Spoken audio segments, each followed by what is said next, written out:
ఈరోజు సర్వేపల్లి నియోజకవర్గంలో కొత్త కొత్త పోకడలు లేఅవుట్లే వాళ్ళని పిలిపించడం, వాళ్ళ మీద పేపర్లు రాయించడం, వాళ్ళని బెదిరించడం, మేము ఇలా చేసామని చెప్పి వాటిని పోస్టింగ్లు పెట్టడం, వాళ్ళ దగ్గర నుంచి లాలూచి మాట్లాడుకోవడం, వాళ్ళ దగ్గర డబ్బులు వసూలు చేసుకోవడం, మళ్ళీ వాళ్ళకే అన్ని పనులు చేసి పెట్టడం అనేటువంటిది ఆనవాయితీగా మారింది.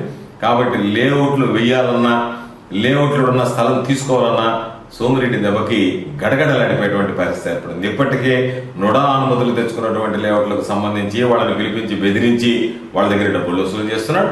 అదేవిధంగా కొత్తగా ఎవరన్నా అవకతవకలకు పాల్పడే లేఅవుట్లు లేదా అక్రమ లేఅవుట్లు ఏదన్నా ఉంటే అక్రమ లేఅవుట్లు బెదిరించి వాళ్ళ మీద పత్రికలు రాయించి వాళ్ళ దగ్గర నుంచి డబ్బులు తీసుకుని అవన్నీ కూడా సక్రమ లేఅవుట్ల కింద ఆయన దగ్గరుండి మార్పించేటువంటి ప్రయత్నం చేస్తున్నాడు.